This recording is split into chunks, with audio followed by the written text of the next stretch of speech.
Hello everyone, good morning, જય Shri Krishna, Har Har Mahadev. New બ્લોગમાં બધાનું સ્વાગત છે. અને જો વાગી ગયા છે 8 અને જો અહીંયા પૂજા પાઠ થઈ ગયા છે આપણે ભગવાનના. તો ચાલો જો ફૂલ બધું ચડાવી દીધું અને ભગવાનના તમે દર્શન કરી લ્યો. આપણે જો પૂજા પાઠ થઈ ગયા છે ને હવે જવાનું છે મહાદેવ. આજ જો નાઈ તો નવરા છે ને તો પાણી આવી ગયું. આજ તો જો વેલા હાર પાણી આવી ગયું તો પાણી બધું ભરી લીધું. બધું ઘરનું કામકાજ થઈ ગયું છે. નાસ્તા પાણી બાકી છે પણ પેલા મહાદેવે જઈએ પછી આપણે આવી નાસ્તા પાણી બનાવશું. આમ જો ભગવાનને ફૂલ ચડાવ્યા, મહાદેવ હાટું ફૂલ લેતા જાવું આપણે. મસ્ત જો બધું આપણે છે ને ફૂલ ને બધું લઈ લેવું. અહીંયા બિલપત્ર તૈયાર છે ને આમ જો જળબળ બધું જો અહીંયા છે ને આપણે ડોલ ભરીને જ રાખી હોય, કેમ કે મંદિરે પછી પૂજા પાઠ કરવા લઈ જવાની હોય. આપણે છે ને બધું આવું બધું હોય. જો આ બધું ત્યાં રાખવું પડે. શ્રાવણ મહિનો છે ને એટલે કન્ટિન્યુ રહેવાનું. ત્યાં સુધી મહાદેવની પૂજા થાય ત્યાં સુધી કર્યા રાખી. ચાલો આમાં દૂધ ને બધું લઈ લઈ અને મસ્ત મહાદેવની પૂજા કરી આવી પછી આવીને કન્ટિન્યુ. ચાલો આપણે પૂજા પાઠ કરી નાખવાનું. જો દશામાના ગીત ચાલુ થઈ ગયા છે, કેમ કે આજ છે ને ઉજાણું હોય બધાનું. દશામાનો છેલ્લો દિવસ એ છે કદાચ. જો અહીંયા બધા પૂજા પાઠ ને બધું ચાલુ થઈ ગયું છે અને ગરબા ચાલુ થઈ ગયા છે ને આપણે જો નાસ્તો બનાવવા માંડ્યા છે. જો અહીંયા રોટલો મસ્ત આપણી ચા થઈ રહી છે. ચાલો ફટાફટ છે ને મસ્ત નાસ્તો બનાવી નાખે ને નાસ્તો કરી લઈએ. અને થોડી ઘણી મંદિરની બધી સાફ સફાઈ હોય તો એ કરવાનું છે ને. હા, આજે આપણે છે ને જવાનું છે જમવા માટે, કેમ કે આજ તો રસોઈ બપોરની રેબારી, કેમ કે આજ છે દશામાનું ઉજવવું છે ને તો આપણે જમવા તેડેવા છે કે ગોયણી કરશે મને ને એવું બધું કરશે તો આપણે જમવા જવાનું છે. તો આજ તો દશામાને ગોયણી થયા છે આપણે. તો મિત્રના પપ્પાને જમવાનું છે પણ એને આજ નોકરી છે એટલે એ હવે કેટલા વાગે ફ્રી થાય પછી એને જમવાનું છે. તો આપણે થોડું વહેલું જવું પડશે, કેમ કે ગોયણી કરી છે એટલે ગોયણી પહેલાં જમાડે. એટલે આપણે દશામાને ગોયણી થયા હોય તો જમવા જાવું અને થોડું ઘણું કામકાજ કરશું ને એવું બધું કરશું તો તમારી સાથે શેર કરશું. જે કાંઈ છે એ ટેપફૂલ વાગવા માંડ્યું છે. ગયા છે 12:30 થવા આવ્યા છે ને આપણે જવાનું છે જમવા. આપણે ગોયણી થયા છે તો દશામાને દર્શન કરશું અને જમવાનું છે અહીંયા ગોયણી કરી નાખે પછી માતાજીના દર્શન કરીને અને જમવાનું બધું કરવાનું છે. તો ચાલો જાય. અત્યારે 12:30 થવા આવ્યા છે અને આમ જો ટેપ એટલું બધું વાગે ને કેમ કે આજ છેલ્લો દિવસ છે ને એટલે બધે આવી રીતે દશામાના ગરબાને બધું ચાલતું હોય છે. ચાલો આપણે જમવા જવાનું છે ને. મિત્રના પપ્પા નોકરી કરીને આવતા રહ્યા ને એલા હા વેલા આવી ગયા છે અને જવાનું છે જમવા. તો તમારે અલગ જવાનું ને? મારે અમરસિંહ દાદા ને જવાનું, તારે મારી સર પર ને જવાનું. હા ચાલો તો તમે જમવા જાઓ ને. હું એક બાજુ તું આમ જા. ચાલો ઈ જો એને આમ જવાનું છે ને મને જો જમવા બોલાવા આવી ગયા તો આપણે જો હવે જમવા જઈશું ને. દર્શન તો આપણે દશામાના કરી આવ્યા. જમવાનું થોડુંક લેટ હતું તો પૂરી એવું બધું કરતા એટલે વાર લાગે. બધા રસોઈ બનાવતા હતા તો અત્યારે બોલાવા આવ્યા છે તો હાલો આપણે જઈએ જમવા. અને મિત્રના પપ્પા તમે જાઓ ને જમવા? હા હા હું જાવ છું. ચાલો આપણે જઈએ જમવા. ચાલો આવીને કન્ટિન્યુ. વાગી ગયા છે 1:45 ને આપણે છે ને જમી કાઢીને આવતા રહ્યા છે. ગોયણી થયા હતા ને જો ગોયણીમાં આપણે ગોયણી થયા હતા તો જુઓ મસ્ત સાડી. દશામાનું ઉજવણું કરે ને એટલે બધું દે. જુઓ સાડી દીધી છે, પછી કટલેરી ને દક્ષિણા ને બધું આવ્યું છે. જો અને છે દશામાની વાર્તાની ચોપડી કાઢીને બતાવવા. આ દશામાન વાર્તાની ચોપડી દેતા છે ને. જો આ દશામાન વાર્તાની ચોપડી હોત આવી છે આપણે. જો દશામાના ઉજવણામાં ગયા હતા તો જો દશામાન વાર્તાની ચોપડી આવી અને બધું કટલેરી ને એવું બધું ઉજવણું કરે એટલે બધું દેવું પડે. કાંઈ લાવ. અને મિત્રના પપ્પા ગયા હતા તો જો એને સાઈલ આવી છે એ દશામાના દક્ષિણા ને બધું જો એને સાઈલ આવી. માં સાડી આવી જો એને મસ્ત સાઈલમાં મસ્ત આવી છે. જો સાઈલ ને આપણે સાડી ને દશામાન ચોપડી ને કટલેરી ને એવું બધું આવ્યું. ઉજવણું હોય ને એટલે બધું દક્ષિણા ને એવું બધું કરવું પડે. એમાં 10 ગોયણી હોય અને એક કુવાસી એટલે કે છોકરી એટલે કે પરણેલી હોય પણ એ એક છોકરી ને 10 ગોયણી એટલે 11 ને ગોયણી કરી હતી. અને આપણે જમીન આવતા રહ્યા છે અને મિત્ર પપ્પા જમીન આવતા રહ્યા ને હવે જો આરામ જ કરવાનું છે. કાંઈ લખું કેવું તમારે? હા તું આઈ પેલા દશામાન દર્શન કરી. હા હજી માર છે દશામાન દર્શન. આજ તો દશામાન દર્શન જ કરવાના છે. આ છેલ્લો દિવસ એટલે બધા એમ કે અમાર ઘરે આવજો અમાર ઘરે આવજો તો બધા મહેમાન જાજા છે ને એટલે તને જાજીઓ રોકશે નહીં એવું છે. હાલો તો આપણે હજી એક દશામાન દર્શન કરવા જવાના છે બીજે. તો અહીંયા જમવાનું કીધું તું પણ કીધું બબે ઠેકાણ કેમ જમવા જવાનું એટલે મિત્રના પપ્પા અહીંયા ગયા ને હું અહીંયા ગઈ.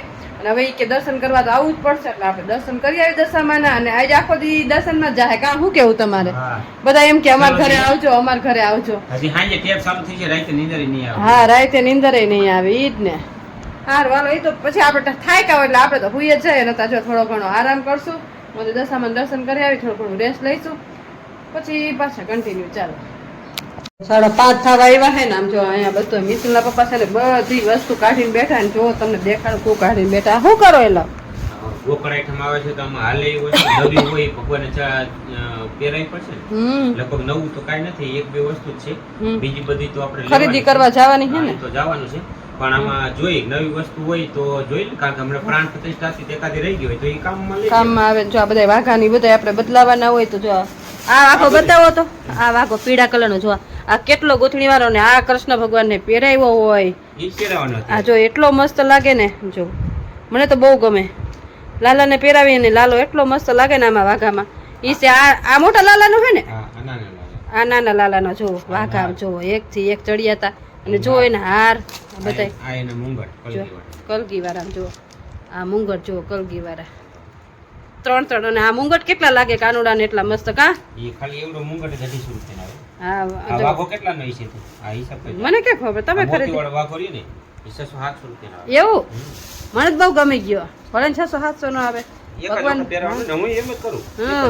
ભગવાન માટે જો આ બધી વસ્તુ ભગવાન માટે હે, બધી તૈયારી કરે છે ભગવાન ની, કેમ કે હમણાં ગોકુળ આઈટમ આવવાની તૈયારી છે એટલે આપણે અગાઉ કરવા પડે, કેમ કે આપણે પછી ટાઈમ ન હોય. અને મારા કાનુડા હાટું છે ને જો મારે હજી મંદિર સાફ કરવાનું છે અને બધું છે ને અહીંયા જો આ જો મારા કાનુડા હાટું મિત્ર બાપા કે પડ્યો હે વાઘો. મેં કીધું મારે વાઘો લેવો હે તો કે પડ્યો હે, તો કે જો આ મુંગટ છે ને આ મસ્ત વાઘો.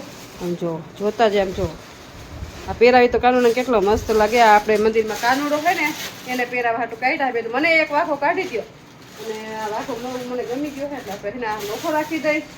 મુંગટ લગભગ માથું આવે તો સારું મુંગટ નો મુંગટ લગભગ નાનો પડશે પછી તો ખબર નહીં કાંઈ વાંધો ના. આપણે ભગવાનને મંદિર બંદિર સાફ કરશું પછી ભગવાનને પહેરાશું. આજ તો નહીં પણ જોઈએ કેવી રીતના ટાઈમ રહે એમ કહે એ પ્રમાણે આપણે ભગવાનને બધા વાઘારે એવું બધું પહેરાવશું. તો જ કાઢી દેખા છે. અને અહીંયા જો એક લાલો મસ્ત આમ જો શંખાયેલો છે કાનુડાને, તમને બતાવું જો લાલો છે જો લાલાને બધું પહેરાવી દીધું છે જો. અને કેટલો મસ્ત લાલો લાગે છે કે વાત જ પૂછોમાં. જુઓ ભગવાન ગમે એવા હોય ને એમાંય વાઘા પહેરાવીને તો એ ભગવાન એકદમ આમ સુશોભિત લાગે હો. એમ થાય જોતા જ રહી ભગવાનને, એટલો મસ્ત આમ જુઓ મસ્ત લાગે લાલાજીને એકદમ જોવા. ગમે એવા વાઘા પહેરાવો ને પણ આમ લાગે ભગવાને જયારે એના વસ્ત્ર ધારણ કરાવીને ત્યારે એ ભગવાન એટલે ભગવાન જ કહેવાય. સારું હાલો જો આપણે લાલા જે શણગારશું તો તમને બચાવી. તમારા લાલો એટલો જ મસ્ત લાગે. ચાલો એ બધા વાઘાને જો બધું હવે મૂકી દે છે તો જેટલા લેવાનું છે બધું કાઢી લીધું. અને આપણે જો આપણે પેરામણીમાં જો 2-3 જગ્યાથી સાડીઓ આવી અને બતાવું જો એક આ સાડી આવી છે આપણે જો સાડી એકદમ મસ્ત છે જો બતાવું જો આ સાડી છે એક આ આવી છે જો આ ડિઝાઇન બધું દશામાનું રાતું જમણી. એક આ રેડ કલરની આવી છે અને એક પિંક કલરની મેં અંદર મૂકી દીધી. 3 સાડી 3 જગ્યાએ. તો કેટલી જગ્યાએ દશામાના વ્રત હતા પણ 2-3 જગ્યાએથી સીધા ને એવું બધું આવે પછી પેરામણી કરી ગયા. કેમ કે આપણે મંદિરની પૂજાને એવું બધું કરતા હોય એટલે બધા પેરામણી કરાવે. અને આ દાન પુણ્ય કરવું જરૂરી જ છે, કેમ કે જો આપણે દાન પુણ્ય કરીને તો વધે નહીં. અને આ જે રહ્યા હોય ને કાંઈ પરબ આવે તો એ જ દાન પુણ્ય કરાય. ઓમ તો આપણે ટાઈમ જ નથી. જો કે કામમાં એટલા વ્યસ્ત રહીને કાંઈ શું કેવું એ બાને દાન પુણ્ય થાય. ભગવાન એમ જ કે દાન પુણ્ય કર્યા રાખો તો ભગવાન ભેગા છે કા.